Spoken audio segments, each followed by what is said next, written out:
राधा माधवा पूजा हरि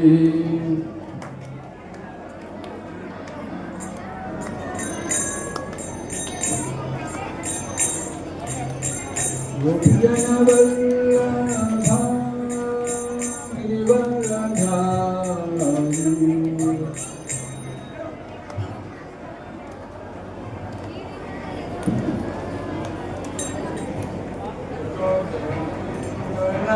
भजन रंजना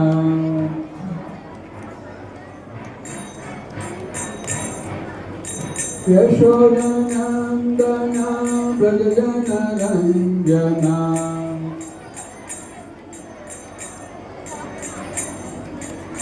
यमुना तीरावनचारी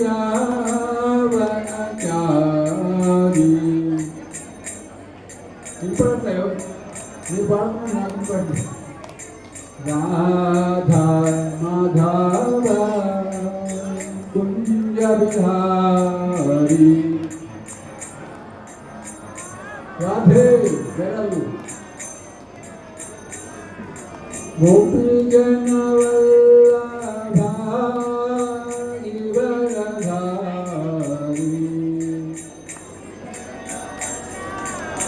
हे गोपीनाथ यशोदनंदना व्रजजन रंजना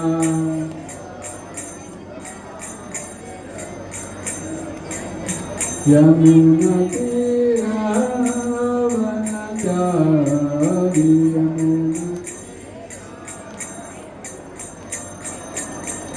जय राधा माधवा कुंज बिहारी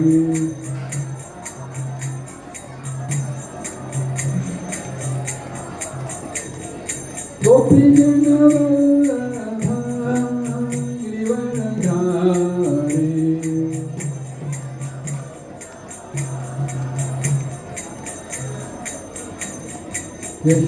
यशोदनंदन व्रजजन रंजना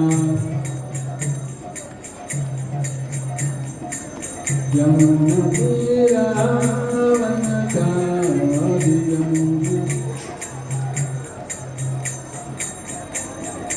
हरे कृष्णा कृष्णा कृष्णा हरे हरे राम राम राम हरे हरे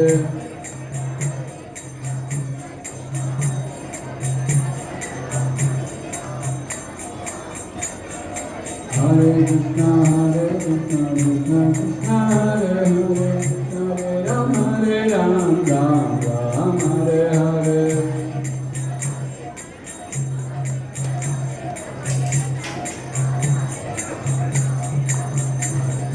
हरे कृष्णा कृष्णा कृष्णा हरे हरे हरे राम राम राम हरे हरे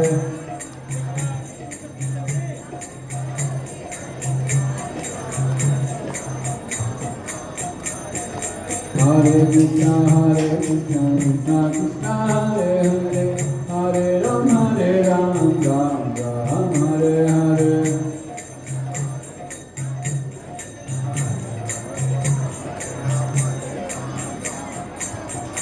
जय राधा माधव राधा माधव राधे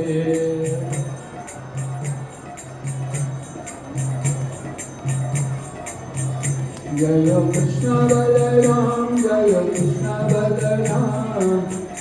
बलराम जय वृंदावन धाम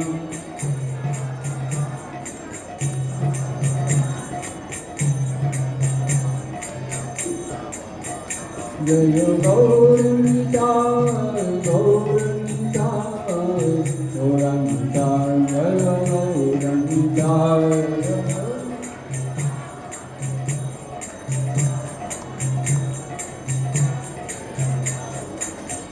जय जय प्रभुपाद प्रभुपाद प्रभुपाद प्रभुपाद जय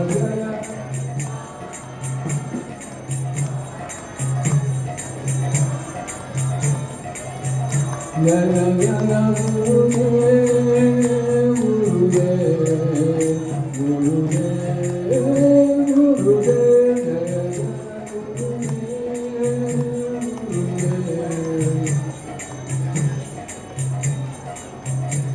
Hare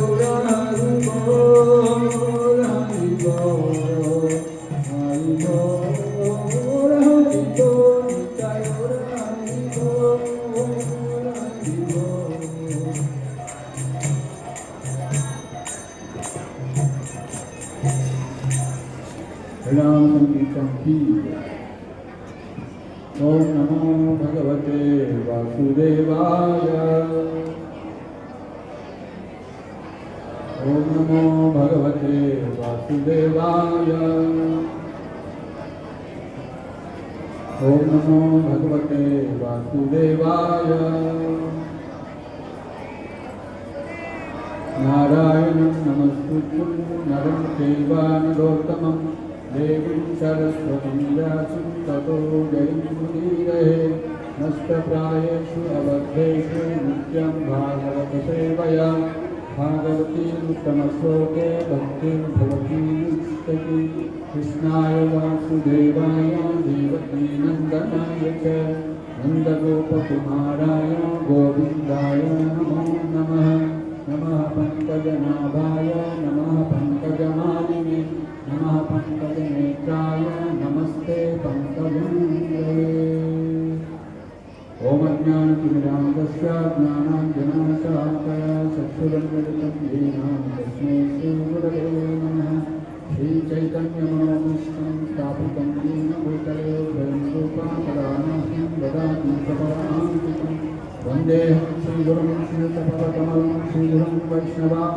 Ca Shri-Rūpam Samayātam Sahagam-Raghunādham Tam Sadīvam Sadvaitam Savadutam Paryam Sahitam Krishna Chaitanya Devam Shri-Radha Krishna-Padham Sahagam-Lalita Shri-Sakam-Chāṁ He Krishna Karuna-Sindho Dīnabandho Viratpate Gopesha Gopika Radha-Kanta Namostute Tapsakanchana Gaurāṅgi Radhe Vrindavaneshwari Shabhanusute Devi Pranamami Haripriye Namo Mahavadanyaya Krishna Prema Pradhayate Krishnaya Krishna Chaitanya Namine Gauratise Namaha Panchatattva-atmakam Krishnam Bhakta-rupa Swarupakam Bhaktavataram Bhaktatim Namami Bhakta-shaktikam Vanchakalpatarupyasya Kripa-sindho-vyateva ca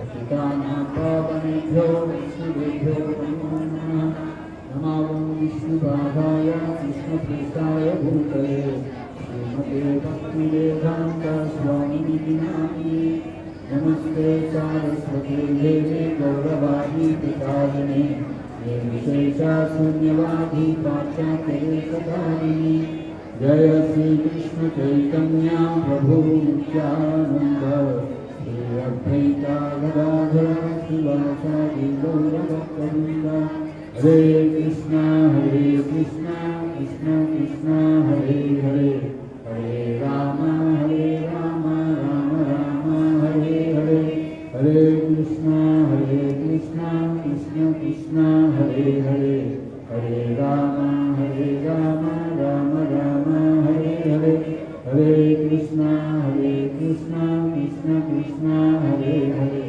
Hare Rama Rama Rama Hare Hare Ajanulampita-bhujau Kanaka-vadato Sankirtanai-kapitaro Kamala-yatantau Vishwambaro Vijavaro Dharmapalo Vande Jagat-priyakaro Karunavakaro Mukam karoti vācālam Pangum langāyate gurim Sattvapadānaham Vande Gurum Gītāvinam Paramānantanādhavam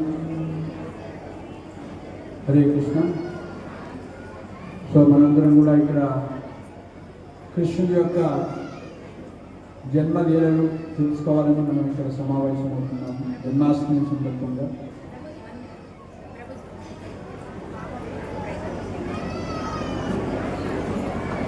Hare Krishna Krishna Krishna Hare Hare Hare Rama Rama Rama Hare Hare Krishna Krishna Krishna Hare Hare Hare Rama Rama Rama Hare Hare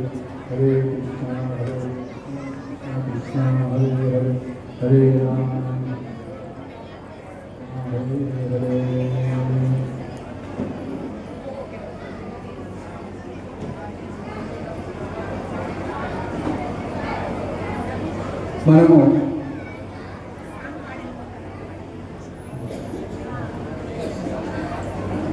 కృష్ణుడి గురించి ఎందుకు తెలుసుకోవాలయ్యా అంటే కృష్ణుడు భగవద్గీతలో చెప్తున్నాడు, జన్మ కర్మ చమేదీయం ఏవం యో వ్యక్తి తత్వత త్యక్వాదేహం పునర్జన్మ నైతి మానేతి సోర్జున. ఎవరికైతే ఈ భౌతిక ప్రపంచంలో అయ్యా చాలు నాకు ఇంకా జన్మ వద్దు అనుకుంటున్న వాళ్ళకి ఈ యొక్క కృష్ణాష్టమి అనేది ఉపయోగపడుతుంది.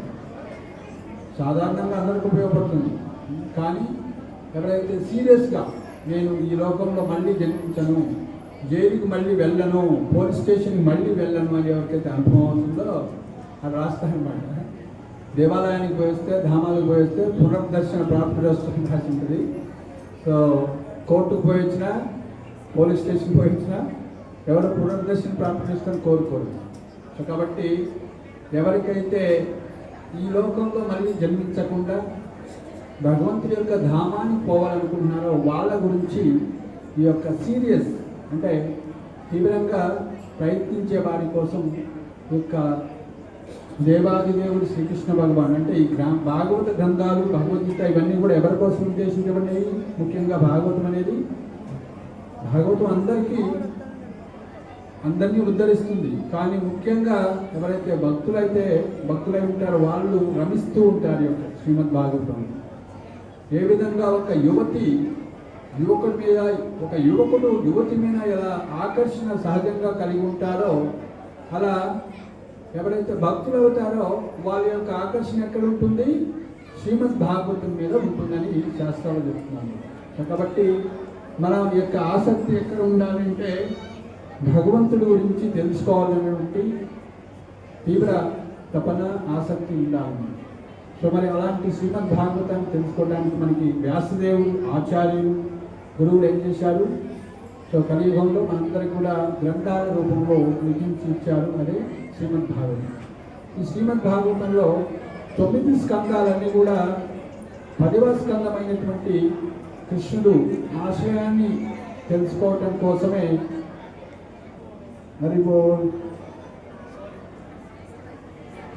పక్కన తీసుకోవచ్చు, ఒక లైట్ ప్రొడక్షన్. సో కాబట్టి కృష్ణుణ్ణి అంటే భాగవతంలో 10 అంశాలు చెప్పారన్నమాట. తత్ర సర్గో విసర్గో స్థానం పోషణ మూతయ మన్వంతర ఈశాన్ కదా నిరోధ ముక్తి ఆశ్రయ. ఈ 9 అంశాలన్నీ కూడా భగవంతుడు ఎవరిని ఆశ్రయించాలి అని ఆధారం అన్నమాట. సో కాబట్టి ఎవరైతే ఈ 9 అంశాలు అంటే భగవంతుడి యొక్క వైభవాలన్నీ కూడా 9 అంశాల్లో 9 స్కందాల్లో వివరించారు. 10వ స్కందంలో భగవంతుడు సాక్షాత్తు లీలలు చేశారు. సో కాబట్టి 9 స్కందాలు అర్థం చేసుకోకుండా ఎలా భగవంతుడు తన దృష్టిపాతంతోటే, తన కనుచూపుతోటే ఇంత బ్రహ్మాండంలో ఇంతమంది జీవుల్ని అహం బీజ ప్రతిపిత ఇంతమంది జీవులకి తండ్రి అనమాట. ఆయన వీక్షణతో తన వీర్యాన్ని ప్రకృతి గర్భంలో ఉంచి ఇంతమంది సంతానానికి తండ్రి అయ్యాడో తెలుసుకోలేని వాళ్ళు భగవంతుడు లీలను అర్థం చేసుకోవడం కష్టం. అందుకే ఏం చేయాలి? మనం శ్రీమద్ భాగవతాన్ని మొదటి నుంచి వినాలన్నమాట. అంటే ఎలా ఆయన సృష్టికారం చేశారు, భగవంతుడు ఇన్ని లోకాలను ఏ విధంగా ఆకాశంలో ఎగిరే విధంగా అవన్నీ కూడా ఉంటున్నాయి, ఆయన పరమాత్మగా ప్రతి ఒక్క జీవి యొక్క హృదయంలో ఏ విధంగా ఉంటున్నాడు. అదేవిధంగా 3 పురుషావతారాలు మహావిష్ణువు, గర్భోదక విష్ణువు, క్షీరోదక విష్ణువు, ఇలా ఈ యొక్క 3 పరమాత్మలు అన్నమాట. ఈ యొక్క భౌతిక ప్రపంచంలో ఈ భౌతిక ప్రపంచం మొత్తానికి కూడా పరమాత్మ మహావిష్ణువు, ప్రతి బ్రహ్మాండానికి ఒక భగవంతుడు ఆయన గర్భోదక విష్ణువు పరమాత్మ. సో ప్రతి ఒక్క జీవి యొక్క హృదయంలో కూడా ఆయన పరమాత్మగా ఉంటాడు, ఆయన కారణోదక విష్ణువు.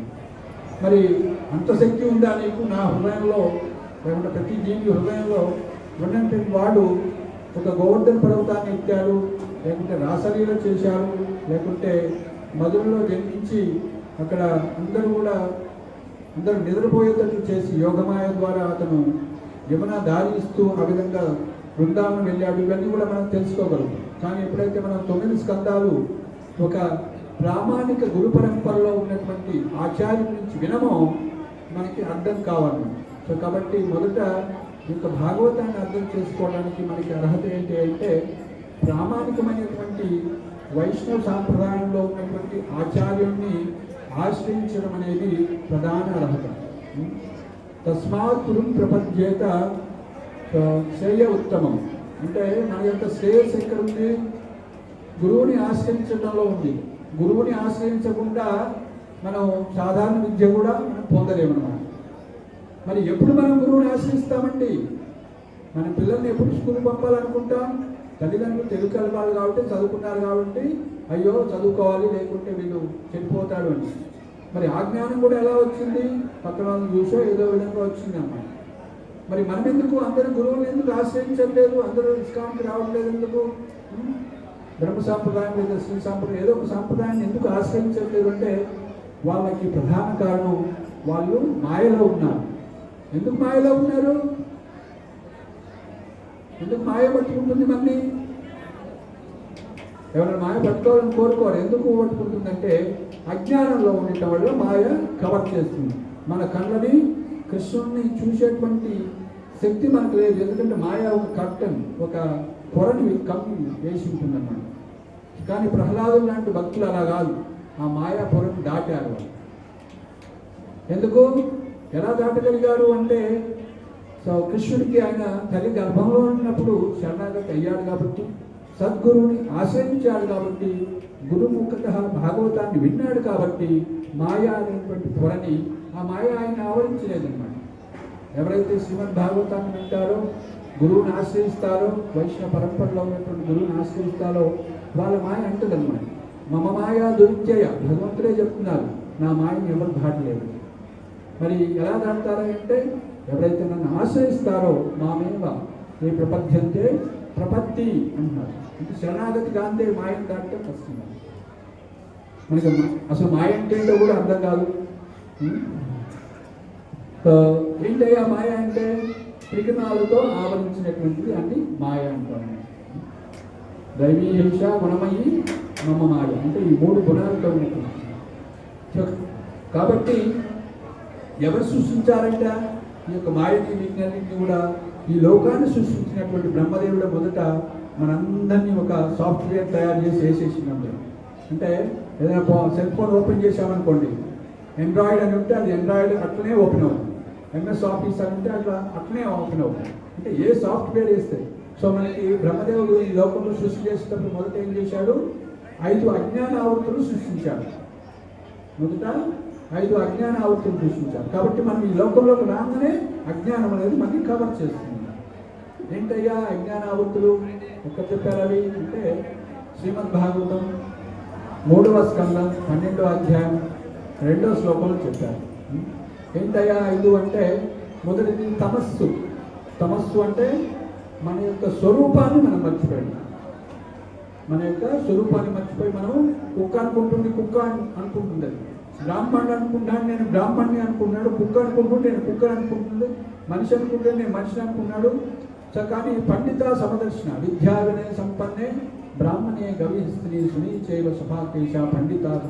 పండితుడు కుక్క అనుకోవట్లేదు, బ్రాహ్మణుడు అనుకోవట్లేదు. ఏమనుకుంటాడు మరి ఆయన వీళ్ళు భగవంతుడి యొక్క శక్తులు, ఆత్మలు, అంశాలు అని గుర్తిస్తున్నారు. ఆ కుక్క భగవంతుడి యొక్క అంశే, ఆ బ్రాహ్మణుడు, ఆ చండాలు అందరూ కూడా భగవంతుడు. మరి మన స్వరూపం ఏంటి? మన యొక్క స్వరూపం ఏంటి అంటే మనం ఆ యొక్క భగవంతుడి యొక్క అంశ మాత్రమే కాదు, భగవంతుడి యొక్క దాసులం. ఆయన శాశ్వతంగా మాస్టర్, మనము శాశ్వతంగా సేవకులు. అది మర్చిపోయి దాన్ని తమస్సు అంటారు. సో కాబట్టి ఈ తమస్సు వల్ల, అజ్ఞానం అనే మొదటి యొక్క ఆవృత్తి వల్ల మన స్వరూపం మర్చిపోయి ఇప్పుడు ఏమనుకుంటున్నాం? నేను స్త్రీని, నేను పురుషుణ్ణి, నేను బ్రాహ్మణుణ్ణి, నేను క్షత్రియుణ్ణి, నేను భారతీయుడిని అనుకోవట్లేదా? మనం అందరం అనుకుంటున్నాం. మనం ఎవరు మరి? స్త్రీ కాదు, పురుషుడు కాదు, భారతీయుడు కాదు, బ్రాహ్మణుడు కాదు. ఎవరయ్యా? ఆత్మలు. మమైవ అంశ, భగవంతుడి యొక్క అంశ, భగవంతుడి యొక్క సేవకుడు. ఆ స్వరూపాన్ని మొదట ఏం చేసింది? మొదటి ఆవృత్తి చేసింది, కట్ చేసింది. అంటే నిన్ను ఆవరించిందని. ఇంకా 2వ ఆవృత్తి మోహము. 2వ ఆవృత్తి మోహము. అంటే మనం శరీరం అనుకున్నాం కాబట్టి ఈ శరీరంతో ఆనందిద్దామని ప్రయత్నిస్తూ ఉన్నాం మనం. ఈ లోకంలో ప్రతి ఒక్కరు కూడా ఎలా ఆనందంగా ఉంటారని ట్రై చేస్తున్నారు కదా. డబ్బు సంపాదించడం ద్వారానో లేకపోతే కీర్తి ప్రతిష్టల ద్వారానో కోరుకోవడం. సో ఆ విధంగా మోహంలో పడతాం. ముఖ్యంగా స్త్రీ పురుషుడు మోహంలో, పురుషుడు స్త్రీ మోహంలో మైదన తుచ్చ సుఖం ఈ లోకంలో ఇది అలా ఉంటుంది అని చెప్తారు. సో కాబట్టి ఆ యొక్క ఆకర్షణ ఏ విధంగా అందుకే శ్రీమంత్ మనం మొదటి చెప్పుకున్నాం కదా, ఎట్లయితే ఈ స్త్రీ ఒక యువకుడి మీద ఎలా ఆకర్షణ ఉంటుందో మరి భక్తుడికి దేని మీద ఆకర్షణ ఉంటుందంటే భక్తుడికి శ్రీమద్ భాగవతం మీద, భాగవత కథల మీద ఆకర్షణ ఉంటుంది. సో కాబట్టి ఎప్పుడైతే మనకి ఆ స్థితికి వస్తావో మనకి మోహంలో లేవు అని. సో మనకి ఆ భాగవతం మీద ఆకర్షణ కలగట్లేదు. స్త్రీలు చూడగానే పురుషుడికి లేదా పురుషుడు చూడగానే స్త్రీకి ఆకర్షణ సహజంగా వస్తుంది. సహజంగా హరికథ వినాలి, హరినామం చేయాలి, నేను కంటిన్యూస్గా చేయాలి, హరికథ వినాలి, భాగవతాన్ని వినాలి అనేటువంటి కోరిక మనకి కలగట్లేదంటే మనం కండిషన్లో మాయలో ఉన్నట్ల. సో మోహంలో ఉంది. సో రెండో ఆవృత్తి ఏంటి, మనం ఈ శరీరం అనుకుంటున్నాం కాబట్టి శరీరంతో ఆనందించాలి అనేటువంటి కోరిక కలగటాన్ని మోహము అంటారు. ఈ యొక్క శరీరంతో భోగించాలి అనే కోరికనే మోహము అంటారు. ఆనందిద్దాము ఈ లోకంలో అని అలాంటి కోరిక కలుగుతుంది, దాన్ని మోహము అంటారు. సో తర్వాత మూడో ఆవృత్తి మహామోహము. మహామోహము అంటే ఇప్పుడు భోగిద్దామని ప్రయత్నించారు కదా. సో ఈ యొక్క భోగిద్దామని కోరిక కలగటాన్ని మోహము అంటే మనం శరీరం అని అనుకోవటమే అన్నమాట. అంటే రాంగ్ ఐడెంటిఫికేషన్. శరీరం అనుకున్నాము, స్త్రీ అనుకున్నాము, పురుషుడు అనుకున్నాము, బ్రాహ్మణుడు అనుకున్నాము. అంటే అహంకారంలో ఉండిపోతాం. ఆ విధంగా దాన్ని ఫాల్స్ ఈగో అంటారు, మిథ్యా అహంకారం. వాస్తవ అహంకారం కాదు. వాస్తవ అహంకారం ఏంటి, భగవంతుడి యొక్క దాసుని, గోవిందదాస్, కృష్ణదాస్, రామదాస్ అలా అనుకుంటే మన యొక్క మోహంలో లేదు. కానీ శరీరం అనుకుంటున్నాం కాబట్టి మోహం. సో మహామోహం అంటే ఈ శరీరంతో లేకుంటే ఒక బ్రాహ్మణుడుగానో, ఒక భారతీయుడుగానో లేదా ఇంకోటి ఆనందిద్దామన్నటువంటి కోరికని మహామోహము అన్నారు. సో కాబట్టి మోహము, మహామోహం. తర్వాత నాలుగో ఆవృత్తి తామిశ్రము. తామిశ్రము అంటే సో బోధించేటప్పుడు, ఆనందించేటప్పుడు ఈ లోకంలో బోధించేటప్పుడు మనకి ఎన్నో అడ్డంకులు వస్తూ ఉంటాయి. మనం వేసుకున్నటువంటి ప్లాన్లు ఎవరైనా మధ్యలో చేస్తున్నట్లయితే మనకేమొస్తుంది, కోపం వస్తుంది. కాబట్టి ఆ కోపం రావడానికి తామిశ్రము అన్నారు. సో తర్వాత ఇప్పటి వరకు మనకేదో కొద్దిగా భోగాలు, ఏదో ఆనందం ఏదో దొరికింది ఈ లోకంలో. ఆ భోగాలు పోయినంతనే మనకేమనుకుంటాము, నేనే చనిపోయాను అన్నటువంటి బుద్ధి ఎప్పుడైతే కలుగుతుందో, అంటే భోగాలు దొరికితేనే నేను చనిపోయాను, నేనేమి లేను అని ఎప్పుడైతే అనిపిస్తుందో అదే అంధతామిశ్రము అంటారు. సో కాబట్టి అజ్ఞానము, తమస్సు, మోహం, మహామోహం, తామిశ్రము, అంధతామిశ్రము అంటే 5 అజ్ఞాన ఆవృత్తులను సృష్టించారు బ్రహ్మదేవుడు మొదలు. తామిశ్రము, అంధతామిశ్రం. సో కాబట్టి ఈ 5 అజ్ఞాన ఆవృత్తులను సృష్టించిన తర్వాత బ్రహ్మకే పాపం బాధేసింది. అరే నా పిల్లల కోసం నేను మంచి చేయలేదు, వీళ్ళని అనవసరంగా చీకట్లో పెట్టాను, అజ్ఞానంలో పెట్టాను, ఆయనకే బాధేసి ఏం చేశాడు, 4 జ్ఞానవృత్తుల్ని సృష్టించాడు. ఏంటవి జ్ఞానవృత్తులు? మొదటిది సాంఖ్య, రెండవది యోగ, మూడవది తపస్సు, 4వది వైరాగ్యం.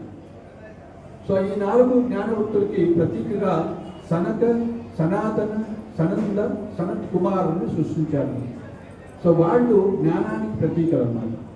సో వాళ్ళు భగవంతుని తెలుసుకోవటమే కాకుండా, వాసుదేవ పరాయణులై కావటమే కాకుండా, సో వాళ్ళు భగవంతుని తెలుసుకొని భగవంతుని గురించి బోధించడానికి ఒక సాంప్రదాయాన్ని ఏర్పాటు చేశారు. ఆ సాంప్రదాయం పేరే కుమార సాంప్రదాయం.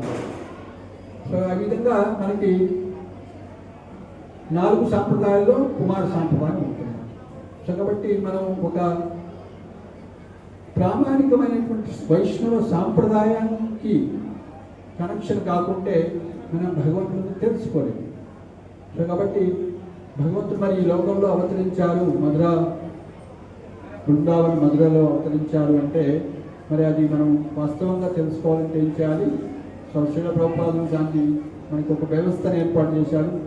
సాధు సంఘ సాధు సంఘ సాధు సంఘ సర్వశాస్త్రతో హై లవమాత్ర సాధు సంఘ సర్వసిద్ధి హోయ్. అంటే ఈ యొక్క ఇస్కాన్ సంస్థను స్థాపించి అందరికీ ఒక మంచి అవకాశాన్ని ఇస్తున్నాం. మీరు రండి ఇక్కడికి, ఈ యొక్క భక్తుల యొక్క సాంగత్యం తీసుకోండి, హరినామం చేయండి. ఆ విధంగా లాభం పొంది మీరు శరణాగతి కావాలి అనేటువంటి భావన కలుగుతుంది సాధువుల యొక్క సాంగత్యంలోకి వచ్చి. సో కాబట్టి మనకి ఎప్పుడైతే సాధువుల యొక్క సాంగత్యం తీసుకుంటామో ఆ కోరికలు మారుతాయి. ఎలాంటి సాంగత్యం తీసుకుంటే అలాంటి కోరికలు వస్తుంది. అందుకే సాధు సంఘ సాధు సంఘ సాధు సంఘ సర్వశాస్త్ర పోహే అన్నారు.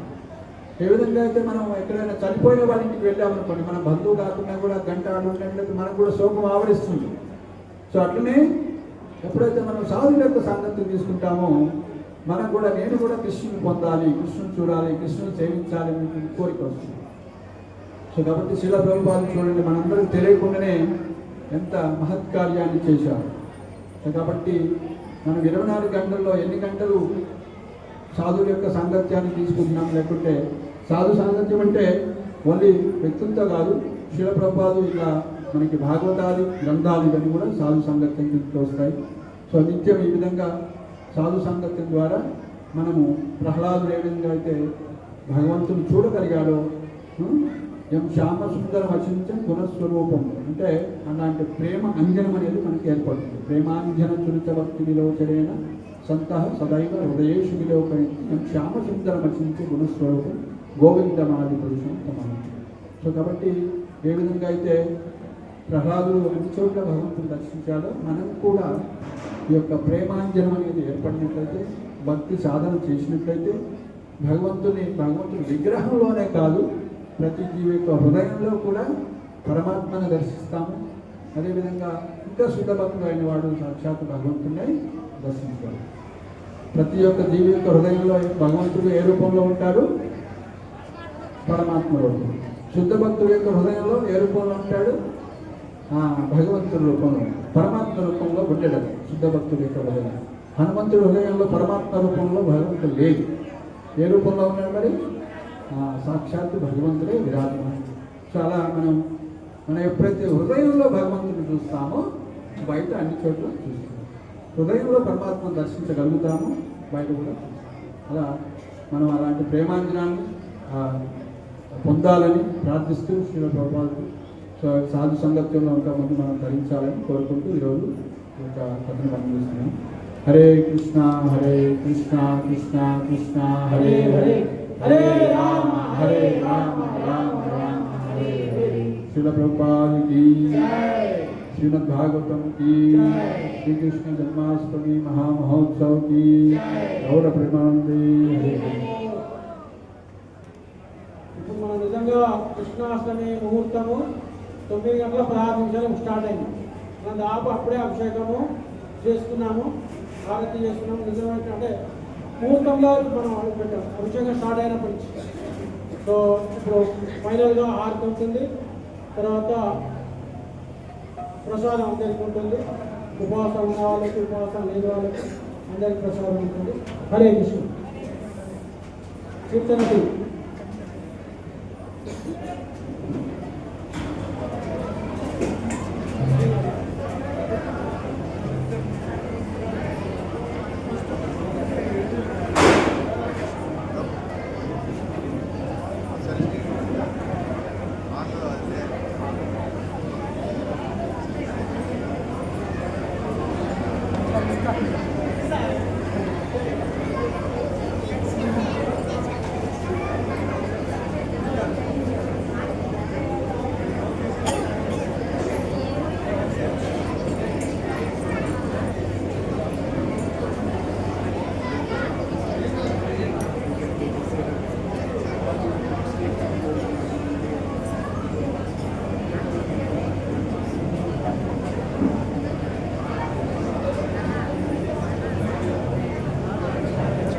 చెప్పేది